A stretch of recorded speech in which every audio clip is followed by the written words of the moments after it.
Welcome back to another episode of Psychocinematic. Today, my guest is someone who turned British Columbia into 1600s feudal Japan using visual effects. His name is Michael Cliett, and he is a visual effects supervisor on Shogun. And if you enjoyed Shogun, you should definitely subscribe to this podcast because I have more people who worked on Shogun lined up to come on this podcast at a later time. And now, here's Michael. Well, Michael, thank you for coming on here. I really appreciate it. It's very cool to be able to talk to the VFX supervisor on the show. Thanks for having me. Yeah, of course. What goes into being a VFX supervisor, and what is your background like that got you to this point? Sure. So when I was very young, I was always more interested in how things were done. Like, for instance, I saw Raiders of the Lost Ark when I was about 6 years old in a theater, and that scene at the end where, while it was very traumatizing, where the Nazis to get their faces melted off, I was more interested in how did they do that? And so I read up all on it. I saw various interviews with the filmmakers, the special effects artists at the time,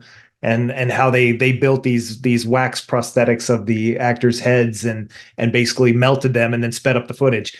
And so that was so cool. And they layered the blood and the muscle and the skin, and it just, so I was so I was just so mystified with all that process. And it was that way throughout my childhood. I was just so interested in how everything was done. And the next aha moment I had was when I was in high school, and I went to the theater and I saw Jurassic Park, and that was the first time where they actually did CGI on a scale like that looked that amazing. And it for its time, it was just groundbreaking. My jaw just dropped.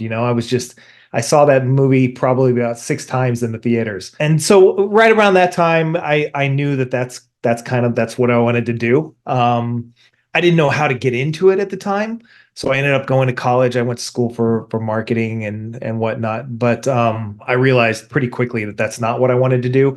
So I went to an animation visual effects school in Florida in the early 2000s called the Dave School, Digital Animation and Visual Effects School. So I graduated at the top of my class. At the end of my tenure there, I created this big about a 45-second space opera battle, just all on my own. And I went out to Los Angeles and I showed that to managed to get a meeting with the guys who were making Battlestar Galactica at the time. And I showed that to them, and they hired me. They hired me onto a Joss Whedon film called Serenity back in 2004.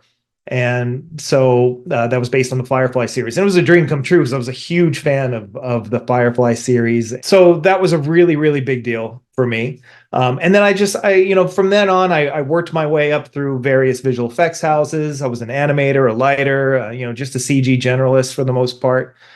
And I ended up going out to India in 2011 to get my feet wet with visual effects supervision. And I did a few films out there, spent 6 months in India and Bollywood and Tollywood, and came back to North America and worked into more visual effects supervision and the management side of things.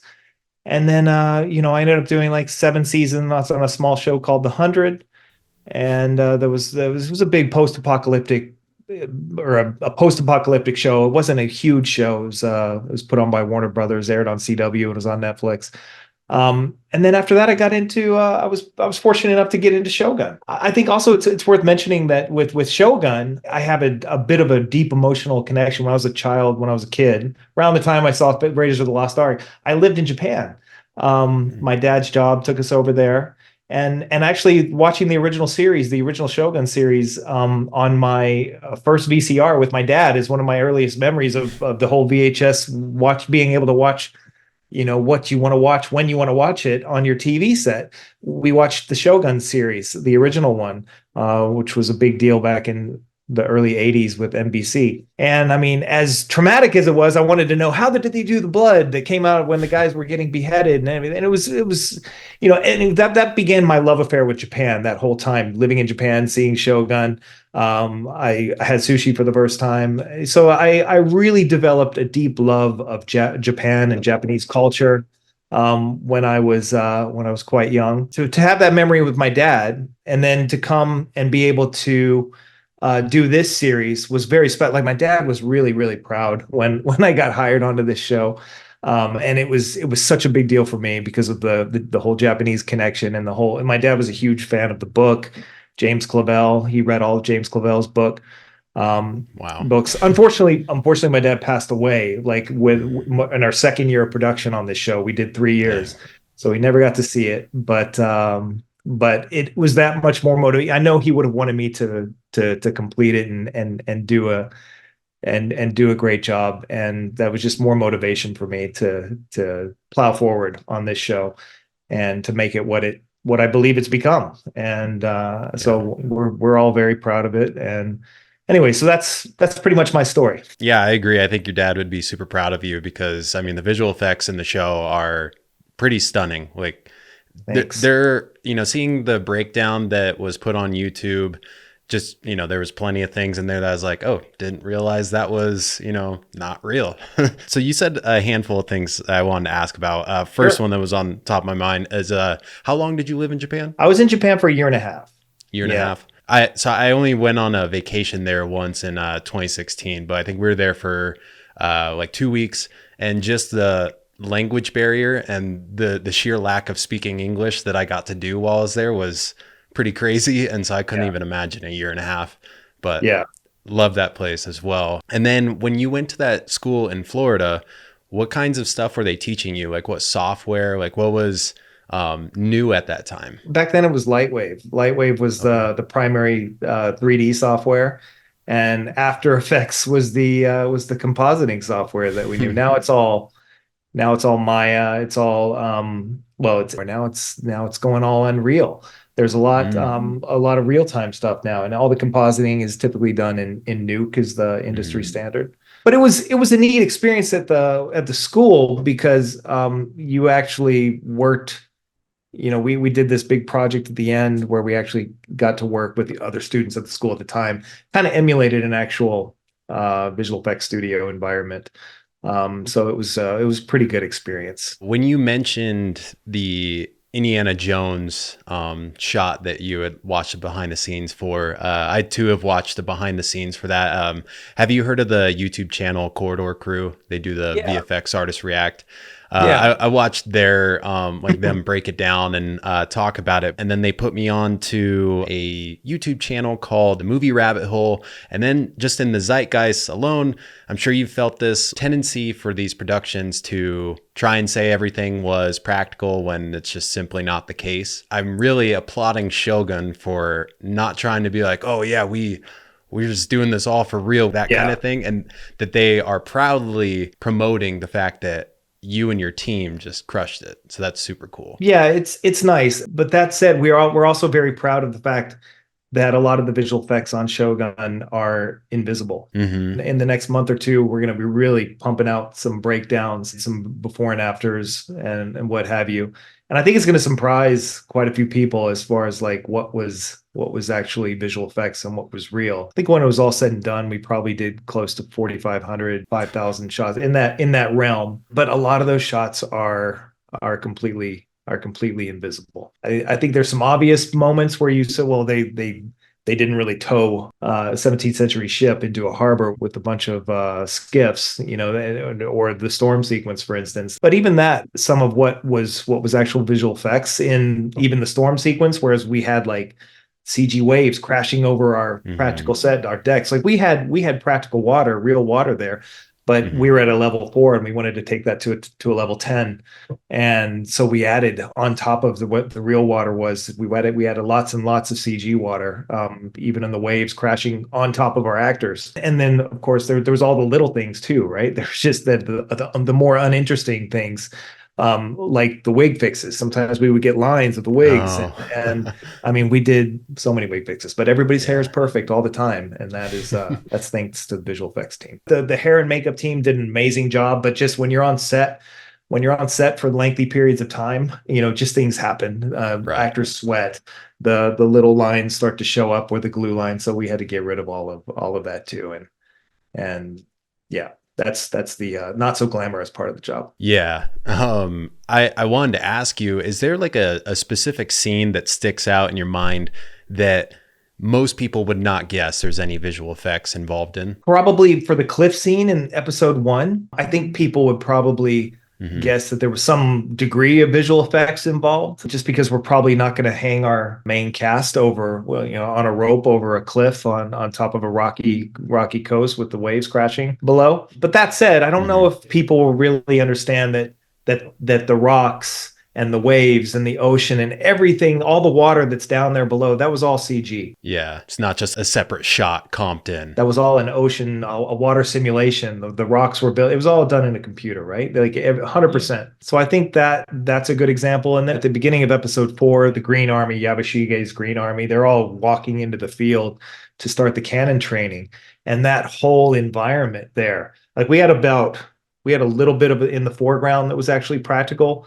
But we've got like 5,000 guys walking in a field, the mountains, the people, the whole environment there. It's all completely visual effect. In episode 5, the earthquake and the landslide come down and cover up Toranaga's encampment. So where they put Toranaga's encampment is supposed to be the same field where they did the cannon training in episode 4. Now, where we shot that was in a non-mountainous area. It was in, we're in British Columbia. We managed to find the one area that doesn't have any mountains here. So we had to add mountains in like over 150 shots in episode 4 because of what happens in episode 5 when all the mountains, the whole earthquake and the landslide comes down and buries everyone. So we had to foreshadow that. We had to set it up so there's over 100 mountain shots in episode 4 that you would never know was a visual effect. They're all it's all completely invisible. You just assume they're in a mountainous region. Is it frustrating or satisfying knowing that if you're doing your job well, people don't think about your work? It's very satisfying. Yeah, okay. That is a win for me. Like they put FX, the Instagram Shogun FX, they put out that little video a couple weeks back, and a lot of the comments on that video were like, "What? I had no idea that I knew there were visual effects, but I had no idea this was a visual effect or that was a visual effect." And so it's that's a win. Visual effects are a tool it should only be in service of the story. It should only be visual effects should only enhance the story. If they take you out of the story or they have you thinking that that's a really good visual effect or they did a really good job, then I think that's a failure. You have to be you got to be the viewer. I want the viewer always to be focused on the story because that's what it's really about. And the visual effects are meant to expand the story. And the last thing we want is for the viewer to ever be thinking about the fact that they're looking at a visual effect. At least that's my philosophy. So you as the VFX supervisor, you have to be on set anytime there's visual effects involved, correct? Well, no, I had an on-set visual effects supervisor, Jed Glassford. Okay. He was a very, very talented guy. So I had people on set all the time. Not only when visual effects were scheduled, whenever we were shooting, because things always come up, especially on a show like this. There's always something that comes up that we got to be ready for, that we need the camera data for, lighting information, whatever it may be. Something's always coming up. I was on set for a lot of the bigger shoots, visual effects shoots. But again, we were like constantly prepping for the next episode. Whenever we were shooting one, we were prepping for the next episode. Right. So how early before they started shooting did you guys come on and start planning some of these visual effects and prepping towards the end of shooting? Like, when did you guys finish the last VFX shot? So I came on 9 months before we started shooting. Wow. Yeah, I was hired. I came on right around the time that the production designer came on, and we did 9 months of prep before we actually shot our first shot. So it was like February, and it came in. We shot our first shot in end of September. So, and then we shot for almost a year, 10 or 11 months, and then we did a year and a half in post. So it was almost 3 years. It was two years and 10 months total on the project. That's so incredible. We just finished it in November. We finished shooting in June of 2022. And we delivered the episodes to the network, the last episode of the network at the end of November 2023. So wow. Yeah, over a year and a half, about a year and a half in post. So those 9 months of prep, like what kinds of things are you prepping? Lots and lots of scouts. We had Mhm. lots of budgets for, because all of the episodes, when I came on, all of the episodes were written. We had scripts for everyone. So we were prepping the first two episodes primarily, but we were also looking for locations for the other episodes as well.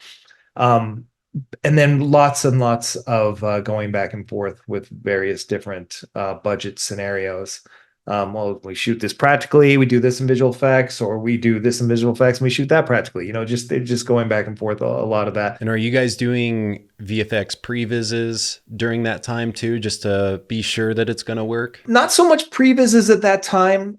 We were doing some conceptual, a lot of concepts. We would take photographs at different locations and expand on like we took a spot where Miraji at the beginning of episode 1 where the Erasmus comes out of the fog. So we just took a photo of that location and basically like put the Erasmus in the fog in there. That this is what the shot's probably going to look like, and everybody loved it. And so that helps on the day of shooting as well. Like we can show the actors this concept, this piece. Like I'm showing Miraji that the picture of the ship. You're going to be looking up at the ship. Here it is, like this. It's going to look like this right here, and this helps them to envision that. So I'm curious. The end of episode 4, super violent, looked amazing. I was talking to Carlos about that with like the costumes and how like they go about destroying costumes, or if they had to have separate costumes. But he was crediting you a lot for just the amount of blood and violence that was added to the scene. And so I'm curious, like, what all are you guys adding in there? What we did is we took all of the stunt actors that our stunt coordinator, Lash, he had a bunch of these stunt guys that we knew were going to be the guys that were going to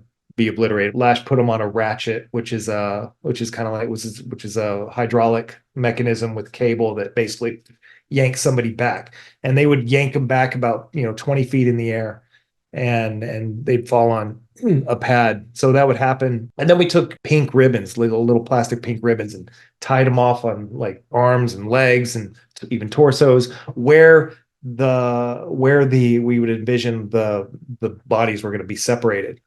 Because remember, these guys were getting shot by chain shots, not just by cannons. They're two cannonballs tied together with chain in the middle. So that chain was just going through at the speed of sound, just shredding people. So that basically those pink ribbons we tied on the guys, they would be painted out in post, but then they would also help our visual effects house know to where they needed to like separate limbs.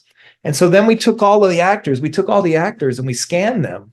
So we had digital doubles of all of the stunt actors that were going to die in that scene or get severely wounded. Some of the shots were separating the limbs, and all of that blood and guts and everything, that was all CG.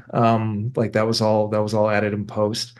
We ended up actually like swapping some of the guys out 100% with the CG digital doubles and animating those and having some of the more violent shots, like the one on the horse, for instance. The horse rears back and the guy gets cut in half right through his middle section and falls off the horse. So we had a guy on a horse. Lash had one of his guys on the horse actually fall off the horse. And we covered him up and did a match move with the digital double version of that we then were able to separate his top section from his lower section and spill his guts all out. And again, like that all was, so that was all CG, that what you saw in that shot. But the motion of the guy, actually the real guy falling off the horse that you can't see because we painted him out where he could be visible. We covered most of them up with the CG guy. Was great reference for the physics of it all. And then at the very end of that scene, when Jozen is laying on the ground before Nagakato comes up and cuts his head off, he actually was laying there. He had his right arm behind his back like this, and we took like from this section all the way over to here was a digital prosthetic. So it was of his arm, just with the blood dripping out and everything. That was all digital. Wow. Yeah. That's crazy. Yeah, all those things add up to huge impact. I mean, that scene, I haven't reacted that hard to a scene since the movie Barbarian came out. I'm not sure if you ever watched that. I don't recall. No. Yeah, it was a horror movie that came out, I think, in like 2022. But that has like the wildest scene I've ever seen before. But this one, I like easy, easy up there. I had to Great. rewind it, and I like it's like 7 in the morning, and I'm trying to watch it before the family wakes up, and I'm like, Yeah. what? Like Well, that's it what we was great. wanted, right? I mean, that's what we wanted. Yeah. We wanted it to be, we wanted it to be a really shocking moment in the Hmm. story, and I think that was the intention for it to be that we weren't just Yeah. doing, and again, like this is like we weren't just doing, um, making this as gory and as disgusting as possible just for the sake of doing it. It was in service of the story. This is a perfect example. We actually did research and ran simulations of these chain shots running through human bodies to see what would actually happen. Like numerous simulations where we would actually, to make it as realistic as possible. And this is actually what would happen.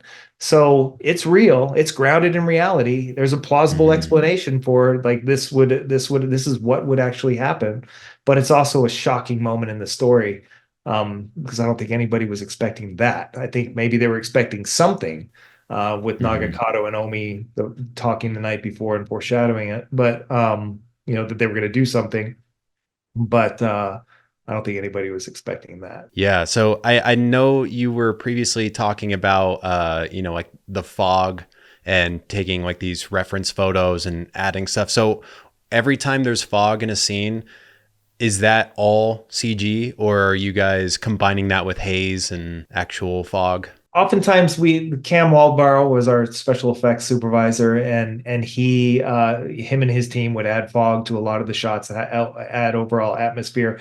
But what we had to do is that sometimes on shots within that scene, they didn't quite match this angle Hmm. or that angle, because when you're shooting on a day, like a lot of time passes from shot to shot. Hmm. It might cut together in the edit, but these shots might have been like 6 hours apart.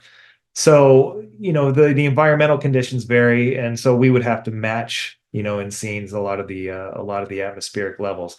Now, of course, the exception being the obviously the full CG shots. Then we added lots of fog, like the ship coming through the fog in the very beginning, and all of the fog when Miraji sees the Erasmus come through. That was a clear, sunny day, happened to be. So we had to add all that fog. Gotcha. So at no point during this shoot are they saying we're not going to shoot today because the weather is not matching. We're Oh just going to no. have, No, no, yeah, no, no. too We expensive. we we always shot. We Yeah. always shot no matter what. And like the cliff sequence, for instance, in episode one, that was actually shot in three different locations over 3 days. And the bottom is one location, the rappelling down is one location, and the top of Hmm. the cliff looking down is another location. So we were fortunate, we were lucky. We got primarily cloudy days on all 3 days. And the exception being is that when there were a few shots when he was in the water looking out, that those happened to be sunny plates that were shot. But we just through the magic of color correction made it less obvious. So I'm curious for you, what is the key to selling a blue screen? And that's no pun intended with key. The selling a blue screen, that has a lot to do with our director of photography, Hmm. because the lighting needs to be right. And if the lighting is right on our foreground characters, then it's much easier for the visual effects to, if the lighting isn't right, or if it's too stagey, on the characters or on whatever is in front of the blue screen, we're never going to get it right in post. So I'm guessing what you find impressive is probably different than what other people find impressive because you're in this world all the time. So I'm curious, like what movies or TV shows out there have impressed you lately with visual effects or CGI? Well, I mean, Mm. the creator was amazing. I think the visual effects that was done, was just gorgeous. Hmm. And I mean, Gareth Edwards, the director, the director and writer, co-writer of the creator, like he's got a visual effects background, Hmm. and so he knew exactly like how visual effects could tie in and serve the story while making it just something awe-inspiring and gorgeous. And I think they just did such a great job on that film. I was a little bit disappointed that they didn't win the Oscar. I thought they were very Hmm. deserving, but you know, it's also it's subjective. I mean, so far as television, Game of Thrones comes to mind. I don't mean to sound cliche, but they did such a great job on Game of Thrones. They were always like my inspiration for Shogun, just because they really did a great job of creating seamless visual. But I think you watch an episode of Game of Thrones, and yeah, the dragons are CG, but there's so much environment work that's done on that show too that you never even think about. And the dragons are done so well that you don't think about that either. I saw Dune recently. Mhm. Denis Villeneuve, he again seems to have a really good grasp on visual effects and how they serve the story. And Dune is a textbook example of that because again, there's just so much, and it's so seamless. It's just such a gorgeous film. Both Dune 1 and 2 are such gorgeous films, and the visual effects are flawless. They're just Mhm. absolutely gorgeous. Who inspired me when I was a kid? Ridley Scott was amazing. His early on Alien like blew me away as a child. And that was all practical effects. But then his later films like Gladiator in 2000 were equally as incredible. And that was what they did in Gladiator is kind of an early example of what I wanted to do in Shogun, because that's a historical drama. It's based on real characters, which is kind of what Shogun is. It's a historical drama based on real characters. The names have been changed. It's historical fiction, but it's based around real historical events, just like Gladiator. And again, in Gladiator, for the time in 2000, the visual effects were absolutely incredible. They were groundbreaking. So I'm curious because Shogun was, just something that you wanted to do and it just kind of felt right based on, you growing up with it and your dad. Is there anything else now that kind of tops it as like a dream project for you to work on? I mean, I would like to go into film. I enjoy television a lot. I think it's, you're basically making a mini movie, a series of mini movies, especially on a show the scale of Shogun. Um, I can't really say that there's a dream project per se. I really enjoy good storytelling. Any kind of show that comes along that has a really good story, I just eat it up. And Shogun has an amazing story. Hmm. And there's just so much with good stories. So there's, if you're asking like about what kind of a genre or anything like that I'm more interested in, I I I just like good stories. I like a good story. If that happens to take the form of a romantic comedy, I'm all in. If it Hmm. if it happens to be a sci-fi epic, okay, great. Historical drama, fantastic. Show me a good story. That's what I mean. I have dream collaborators. Like I would love to work with Gareth Edwards on whatever he does next. And I really admire Denis Villeneuve as well with the Dune series. So Hmm. those are some guys I would really dream of working with one day. So Hmm. we'll see what happens. Future Yeah. is future is bright. Yeah, I'd say it looks pretty promising Yeah. after looking at Shogun and how successful and great that all has been and looks. Thanks. So I want to ask you about this. I have to refer to my notes because it's kind of like a long thought, and I want to make sure I communicate it properly. So I was Okay. thinking about this idea recently of like the novelty of AI currently. I thought about when CGI came around, in some instances, it kind of replaced practical effects, where in most projects, it just kind of helped add to the story and didn't overall replace practical effects.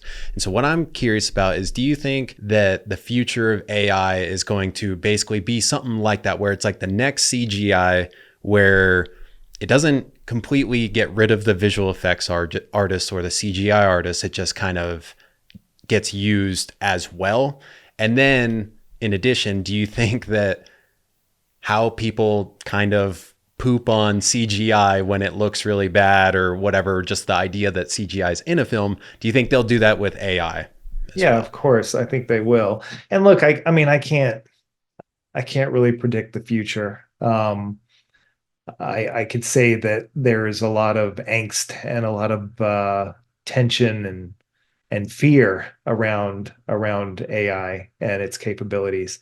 Um, I believe that personally, what I believe will happen is that I believe it will become another tool.